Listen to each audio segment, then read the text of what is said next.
All right, we're following breaking news tonight. Police say a man who planned to shoot up the Atlanta airport was arrested following a tip called in by his own family. We've got the shocking video of the arrest. I'm Elizabeth Vargas, and America's News starts right now.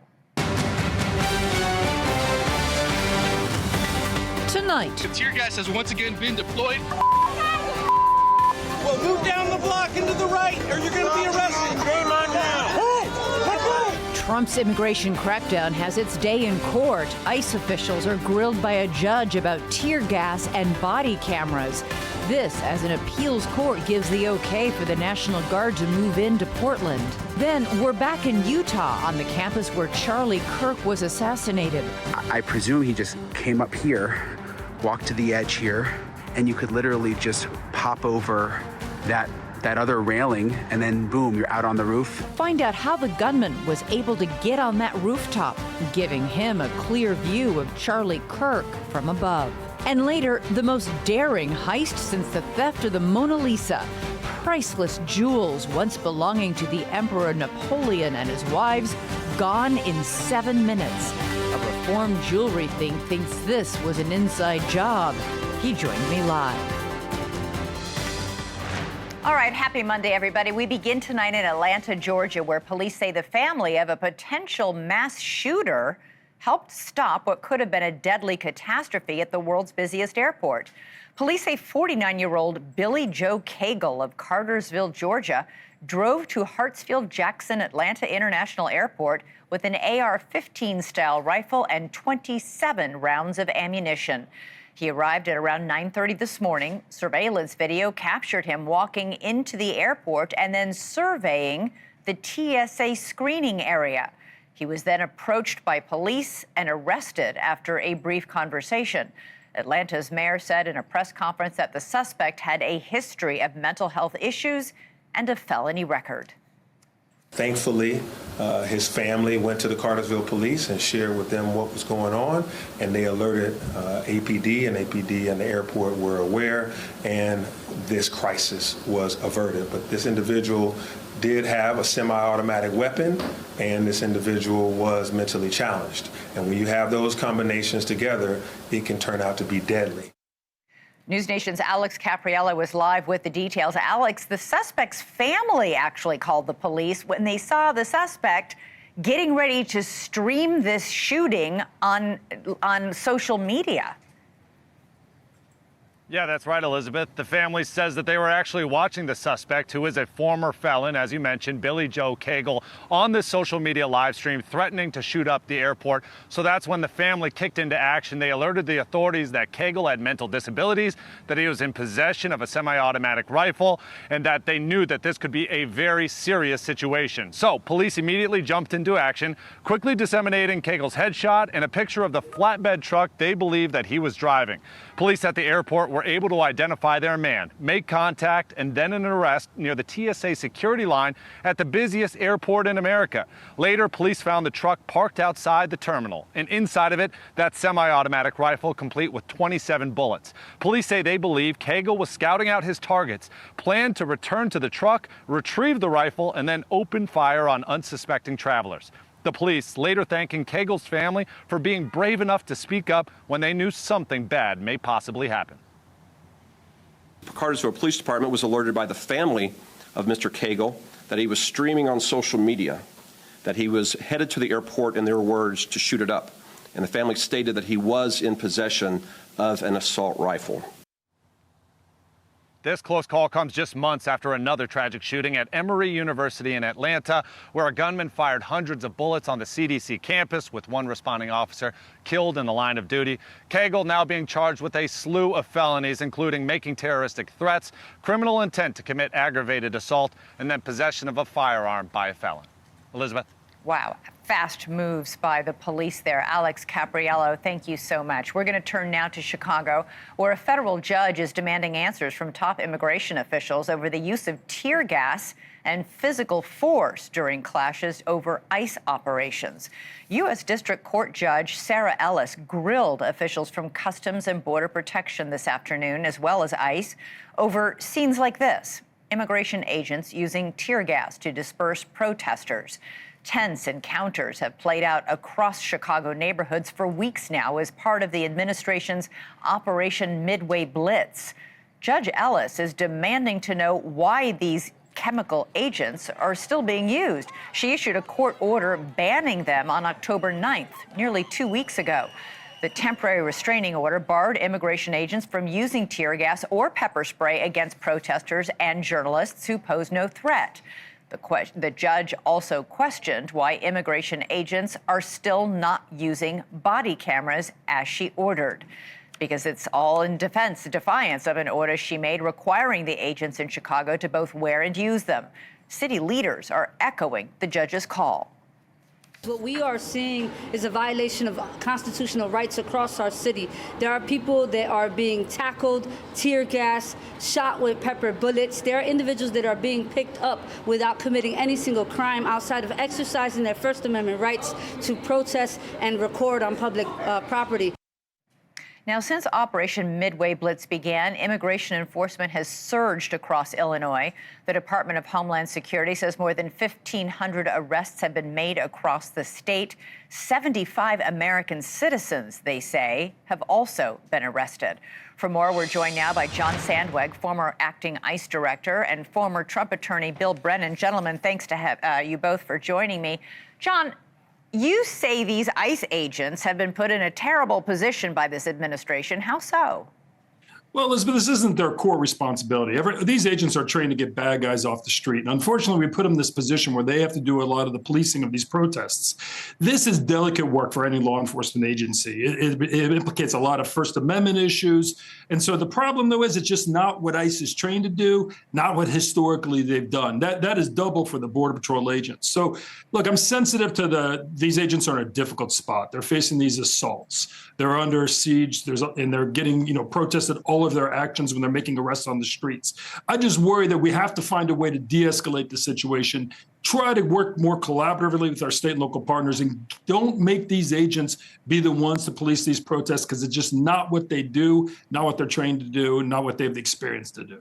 Bill, a federal judge summoned ICE to her court today. She just wrapped up the hearing a short time ago. She said she was profoundly concerned, her words, that the government was ignoring her order limiting the use of tear gas on protesters. And that comes after all these videos have gone viral showing ICE agents firing and throwing tear gas last week at protesters in a residential neighborhood.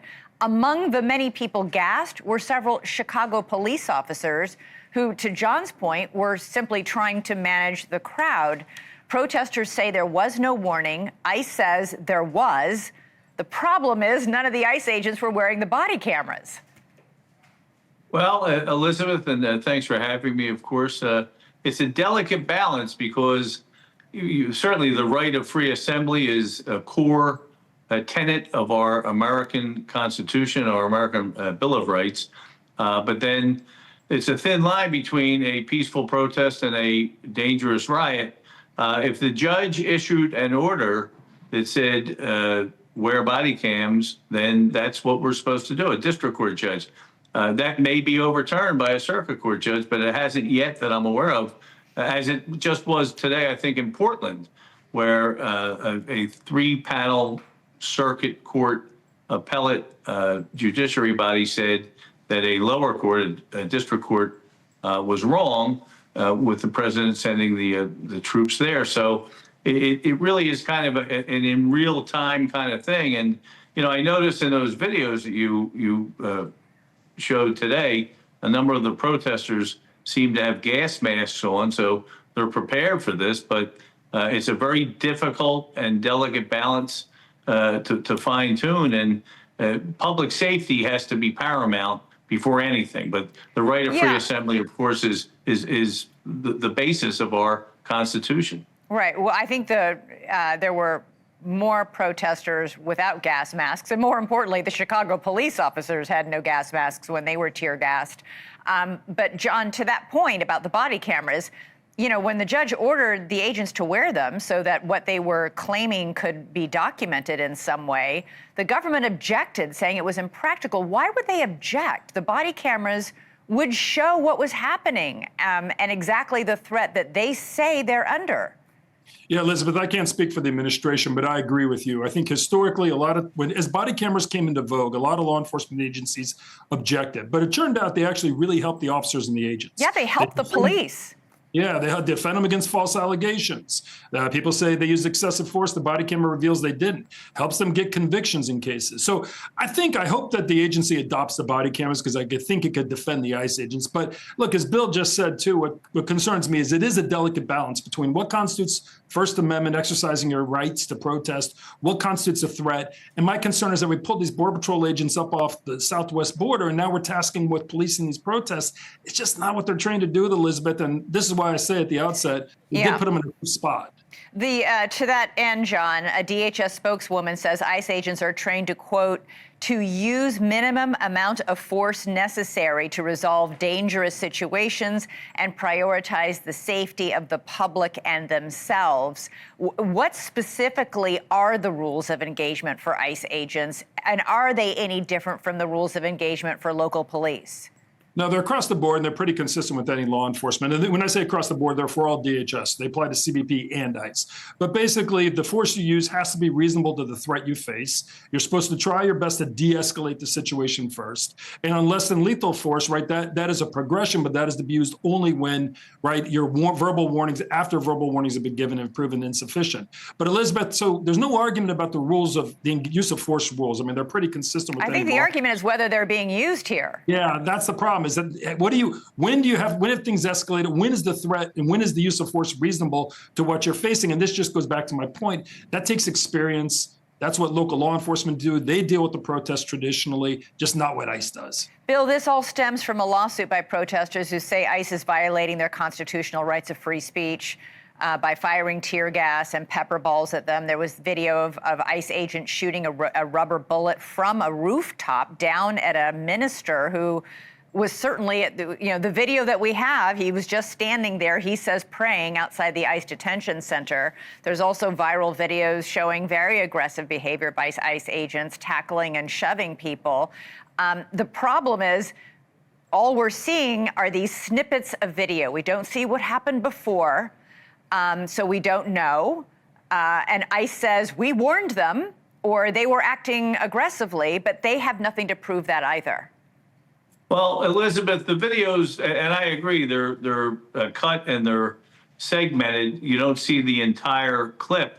But the and videos they're pretty that I damning just to watch. watched, but the ones I just watched kind of speak for themselves. I mean, you have law enforcement of whatever designation, ICE, Chicago police, whomever, and they're trying to, it looks like they're trying to quell a crowd. And you see, I see somebody with an upside down American flag and people with pink gas masks acting aggressively. It's a difficult situation. You know, we tried one of the January 6th cases, and there was body cam video. And as John said, it was helpful because if you watched the video, we had a young gentleman from Athens, right, Georgia, who was on the front line, and the video looked troublesome when you saw it played, but when you kind of Zapruder filmed it frame by frame, you could see a lot more. And the gentleman was found not guilty. So the video actually helped him, but it just seems to me, I'm watching this now and I see these people, fighting back to ICE, whether they're right or wrong, ICE agents.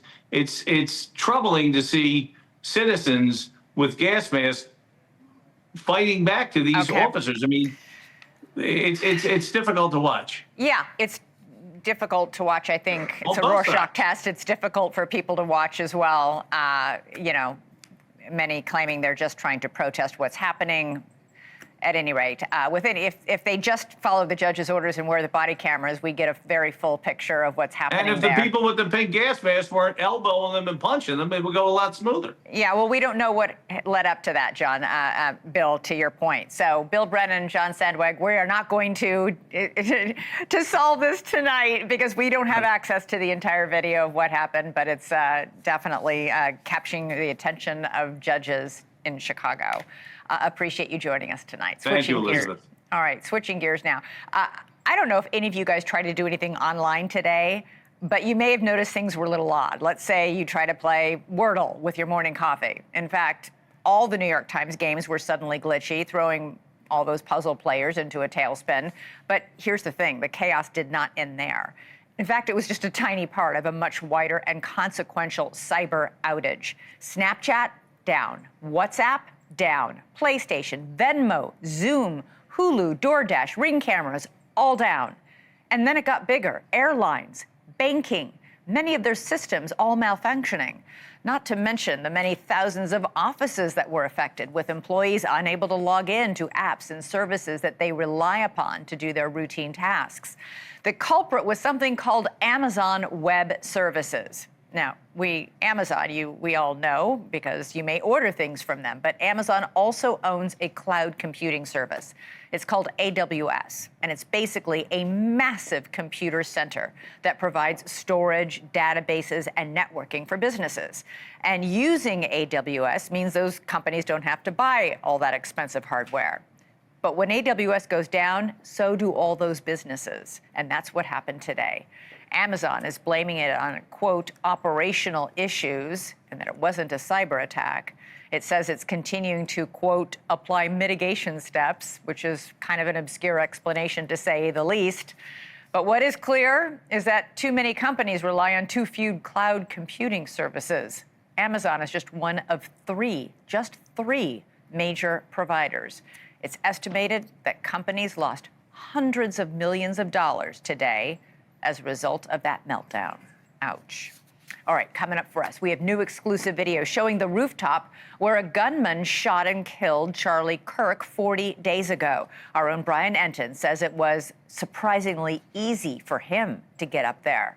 And then a group of thieves dressed up as construction workers pulled off a brazen jewel heist at the Louvre in just 7 minutes. It might sound like another Ocean's 11 sequel, but this is real, and police are now hunting the suspects. We'll speak to a master jewel thief about how they pulled it off.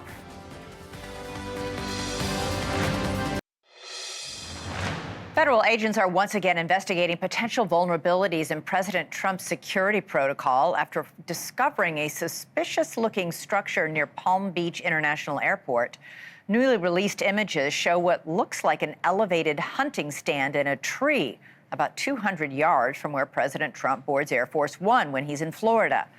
FBI Director Kash Patel says no individuals were located nearby and that the agency is flying in resources to collect all evidence from the scene. The president has survived 2 assassination attempts in the past 15 months, so the Secret Service and the FBI are not taking any chances. Let's bring in NewsNation White House correspondent Kelly Meyer. Kelly, do we know what this structure is? We don't know just yet, Elizabeth, and I was just talking with a senior White House official here, and they did confirm that those smaller stairs were used on Sunday due to, quote, increased security measures. So those were smaller stairs that extended into the aircraft instead of the longer 18-foot one that goes into the plane's upper door. That's the one you usually see President Trump use. So that comes after that suspected hunting stand was found Friday near the airport with clear line of sight to Air Force One. The FBI, as you mentioned, has launched that investigation. And I was talking with that senior White House official tonight, Elizabeth, trying to find out what measures might be taken in the future. They wouldn't get into that. They won't say if these stairs will be used again, when and if they will be used again. They said it's dependent on the situation. Elizabeth? Yeah, curious as to why somebody would put a hunting stand up in a tree next to the airport. Doesn't feel like that's a place where you're doing a lot of hunting. Kelly Meyer, reporting live from the White House. Thank you so much. We're going to turn now to the Charlie Kirk assassination. Utah County is laying the groundwork for what could be one of the most high-profile and possibly televised trials in recent history. Officials in the district, which is largely agricultural, say they're actually struggling to come up with the $5 million they think it's going to cost. That budget would include new hires in the prosecutor's office, police overtime, SWAT teams, and then there are the police escort and armored vehicles whenever the suspect comes to court. 22-year-old Tyler Robinson could be facing the death penalty. The state prosecutor says he has already compiled a lot of evidence against him. There is a substantial amount of discovery in this case, Your Honor. It's voluminous, to say the least. It was just 40 days ago when Charlie Kirk was killed by an assassin on a rooftop. In this video, you can see the gunman running across the roof. after firing a single shot. He then jumps off the building and runs away. He left a gun and ammunition in a wooded area near the Utah Valley University campus. Trace evidence collected from the rooftop scene includes shoe imprints, a forearm imprint, and a palm print. NewsNation's Brian Enton was recently up on that rooftop. He says it was surprisingly easy to get up there. Brian, tell us what you found. I mean, I think most of us thought with an event like that involved a person who commonly got death threats, that there would be some sort of security. There wasn't, aside from his own personal detail. And you found it super easy to get up there. Where he was talking down there in the amphitheater. But this roof, we know that Tyler Robinson, according to police, shot from 150 yards away. And what I found so shocking when we were able to get up on the roof is just how easy it was. You know, it was all closed off for so long. Now we were able to get close to the spot where police say Tyler Robinson was. And it's not like you had to climb up any ladders. I mean, it's easy roof access at that point, and it is shocking that they didn't have some kind of security up there to make sure this didn't happen, considering just how easy it was and that direct line of sight. Look at this, Elizabeth, from when I was up on the roof. So this is my first time actually seeing the roof where Tyler Robinson, according to police, was able to get the shot off. It was all closed off, obviously, when I was here last. They've got this fence up now, but you can still get pretty close. And so it appears he went beyond this fence, which wasn't here. And then all you had to do was jump over this little railing here, and then walk out onto the roof. And then on the other edge of the roof is where you could see the courtyard. But I guess before I saw this, I thought like he had to go some sneak way to get up here. And there's just, you see this is just a big open walkway, like where students walk back and forth between the buildings. I presume he just came up here, walked to the edge here, and then again, this fence wasn't here, and you could literally just pop over that other railing, and then boom, you're out on the roof, walk a little bit, and you would have a clear view to the courtyard. In that surveillance video, when you see him leaving and running away across the roof, that's this area over here, and then he jumped off over in that area over there. Again, you can recognize that from the surveillance video, and then ran across the parking lot here,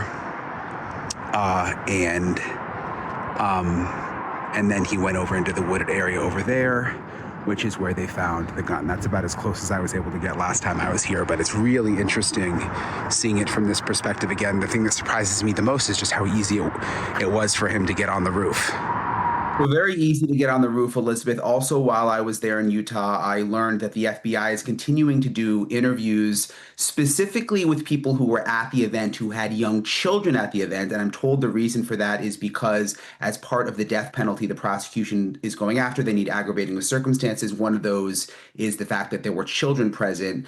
So they're really zeroing in on talking to the families who were there when the shooting happened. Yeah. Elizabeth? A big crowd with plenty of people and, as you point out, plenty of kids in the attendance. All right, Brian Enton reporting live from Utah. Thank you. Coming up for us, Vice President J.D. Vance is on his way to Israel tonight as the ceasefire in Gaza is now more fragile than ever.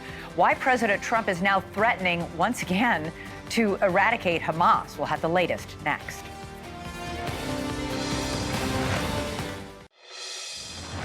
Vice President J.D. Vance is on his way to Israel tonight as the fragile ceasefire in Gaza hangs by a thread. Skepticism has always surrounded the idea of a lasting peace between Israel and Hamas, and now just 10 days into the ceasefire, the Trump administration is fighting to keep it alive. As of now, the truce is back on, and the aid is going back in after a violent Sunday that left 2 Israeli soldiers dead and dozens of Palestinians killed. Israel launched retaliatory strikes in Gaza yesterday after blaming Hamas for killing 2 IDF soldiers in the southern city of Rafah. Hamas pushed back, saying it lost contact long ago with the fighters who killed those Israeli soldiers. The militant group claims it is still committed to this truce. The vice president will join White House advisors Jared Kushner and Steve Witkoff, who are already there doing their part to keep this truce on track. They're also planning the next steps, which include disarming Hamas, and that is a key one. Ahead of Vance's visit, President Trump issued a new warning to Hamas, saying if they don't behave, his words, and hold up their end of the deal, they'll be annihilated. We made a deal with Hamas that, they're going to be very good, they're going to behave, they're going to be nice, and if they're not, we're going to go and we're going to eradicate them if we have to. They'll be eradicated. This is a very violent group of people, and they got very rambunctious, and they did things that they shouldn't be doing. And if they keep doing it, then we're going to go in and straighten it out, and it'll happen very quickly and pretty violently, unfortunately. Meanwhile, many Israelis claim Hamas broke the ceasefire even before this weekend, when it failed to return all the living and dead hostages. The IDF received another coffin today, and testing confirmed that it contained the body of IDF Master Sergeant Tal Haimi.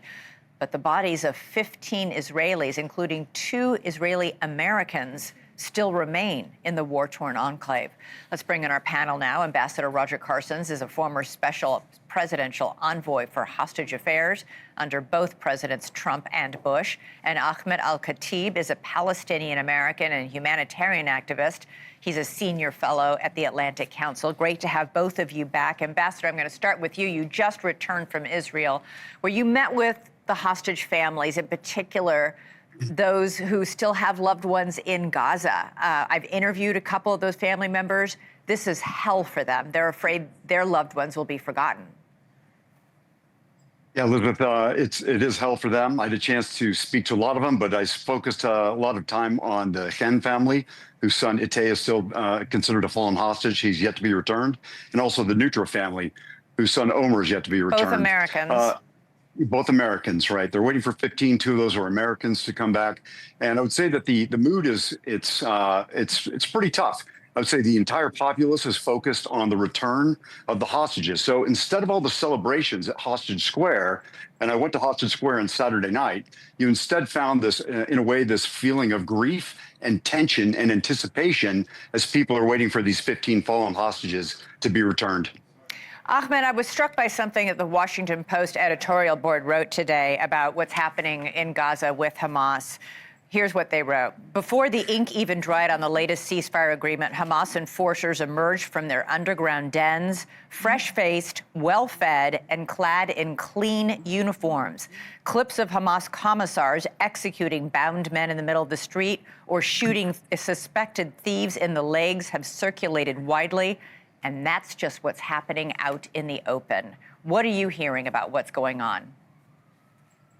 Well, precisely starting with that last point, out in the open, we've actually seen lots of chatter among Hamas and among some of the channels on Telegram stating that they're going to tune down some of the public executions because they realize this is a bad PR move for them.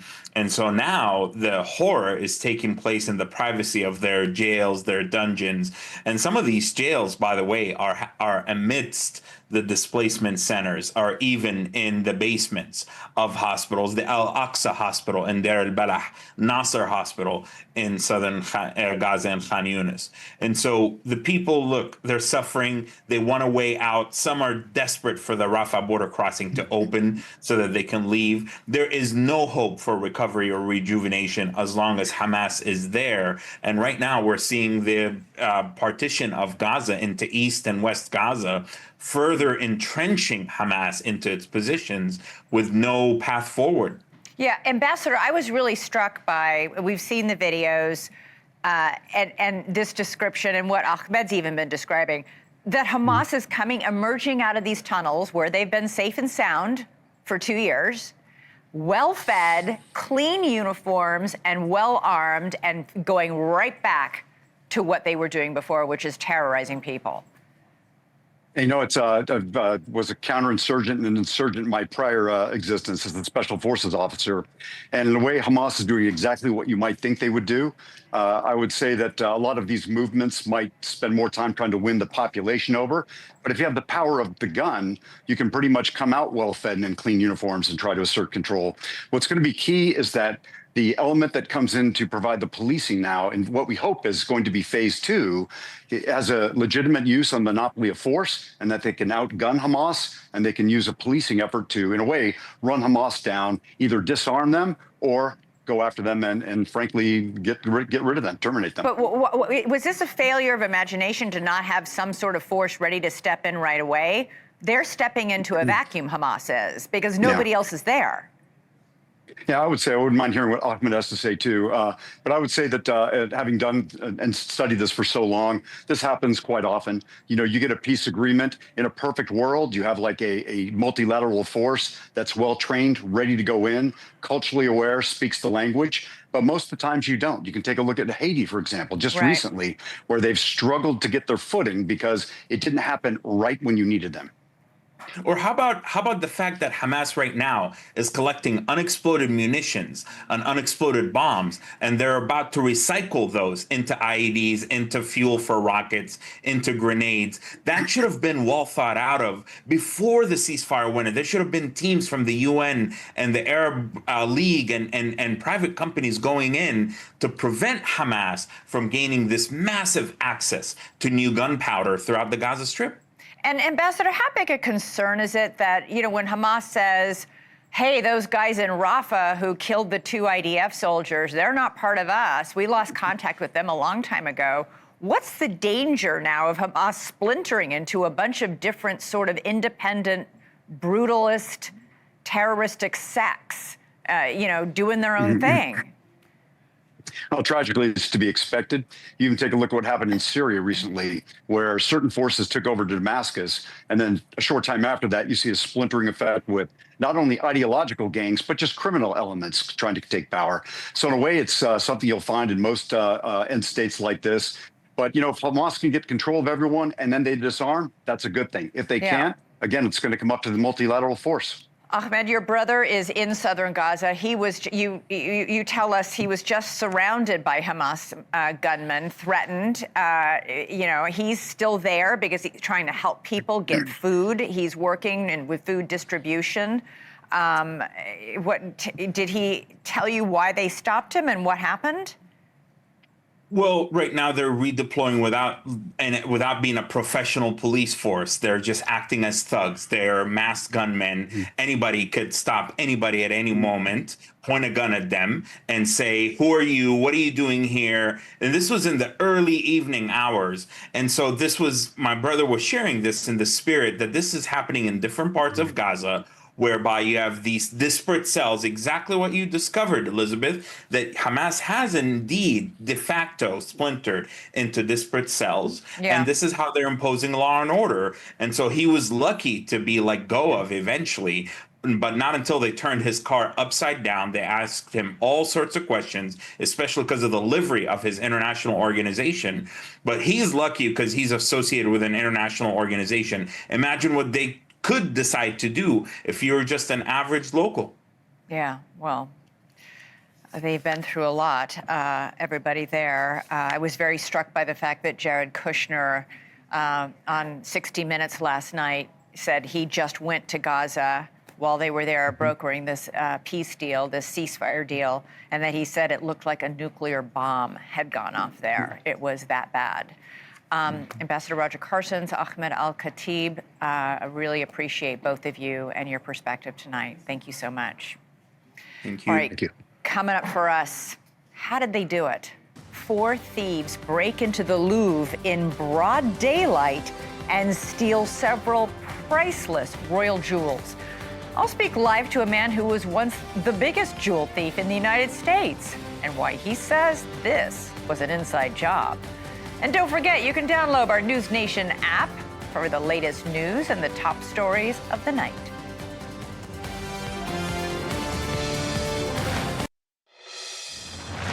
So how did 4 thieves steal 8 pieces of France's crown jewels from the Louvre in just under 7 minutes? That's the question investigators in France are asking themselves today after the shocking heist unfolded yesterday, while there were visitors in the museum.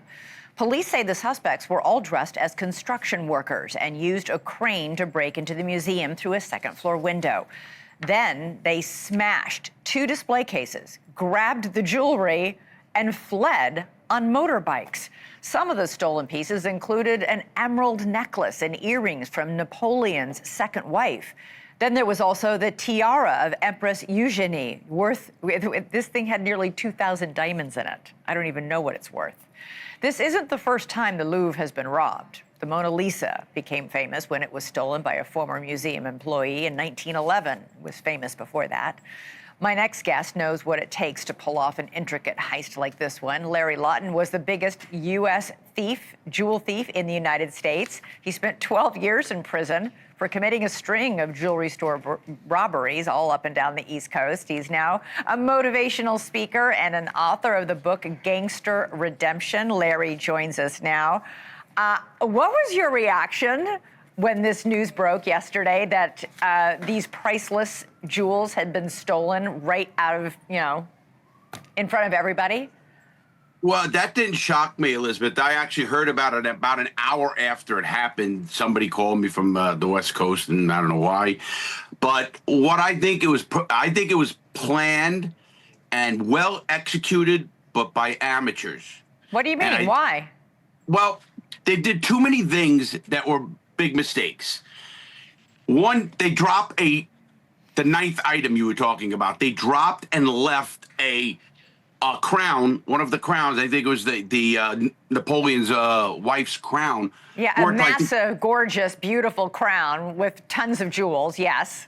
Absolutely. And see what happened, Elizabeth, they also left a construction jersey. They got the bikes already found. They tried to put on fire that lift. I don't get it. That's a metal lift. That shows me their exit strategy wasn't as on point as maybe mine was back in the day. We were just looking, if we can bring it back up, we were just looking a minute ago, there was some cell phone video. Look at this, Larry. This is one of the thieves in his construction vest sawing through the display case. Nobody stopped them. Like, somebody's taking this video. Nobody stopped these guys. I don't know if the construction, obviously, I actually did a robbery, Elizabeth, in a construction zone. It gets so hectic and busy. But this is a Sunday, 9:30 a.m. Here's what really is the thing. And they're going to catch him, and here's how. I really believe this was done with some help from the inside. Now, that doesn't mean the person was involved in it. If a person was married to, let's say, a tour guide, if I'm married to a tour guide and I want to rob that place, you're going to know everything you know. How did they know that you could even get through those glass that wasn't penetrable? How did they know exactly what window and stuff to go through? Right. How did they know that construction stuff was there?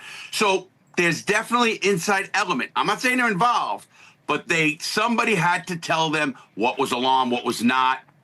The getaway is there.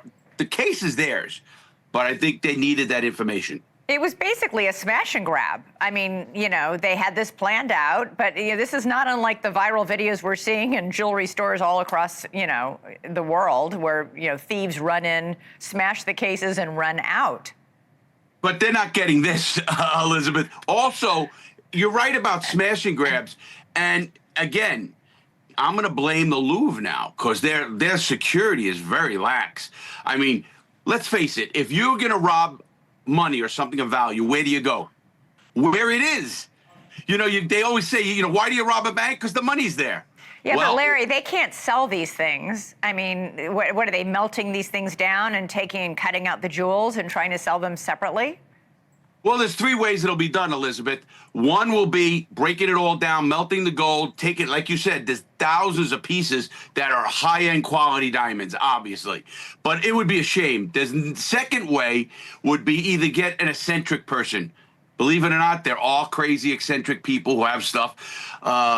They want it, like artwork or something like that. And the third, I really think is going to be the insurance way. Here's what I mean.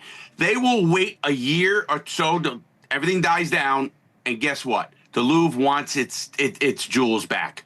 They put out they or the insurance company puts out a thing called there's a reward, $2 million reward, no questions asked to get these jewels back. That has happened, and people think it's no. listen, if I got to pay $5 million or $2 million, I'm paying the $2 million. You know, I mean, it's just numbers. Now, that footage right there. Yeah. Right there. Where are the other guys? I don't know. I don't know, Larry, but you know what? The police, I'm sure, are looking into it. This is fascinating talking to you, I must say. I hope they catch these guys, but most importantly, I don't know. I really hope that whoever has this stuff doesn't destroy it and try and sell it off in pieces, because they are priceless, historic things. Larry Lawton, great to talk to you. Thank you so much for joining us tonight. We'll have you back once they catch him. Coming up for us, protesters took to the streets for the No Kings rallies across the country this weekend. But will these demonstrations help or hurt Democrats looking to take on Trump? Chris Cuomo is going to dive into that next.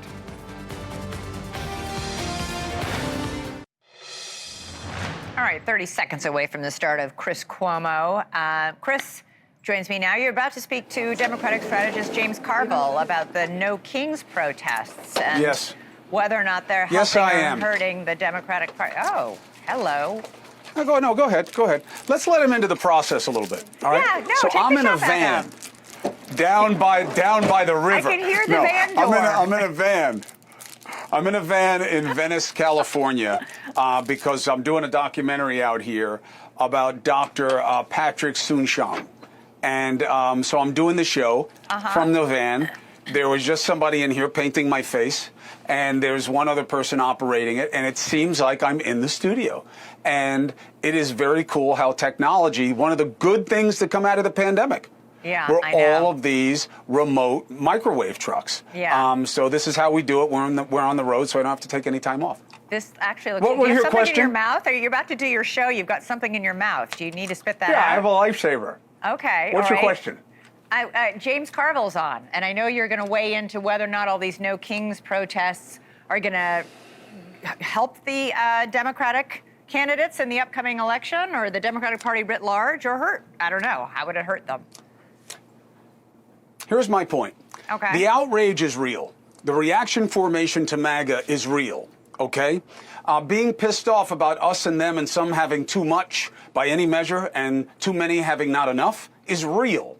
What do you do with it? I'm not anti-protest. I'm pro-protest, right? It's a signature of our democracy. But what gets done about it? That's my top. That's what I'm talking to James about. That is the theme of the show. All right.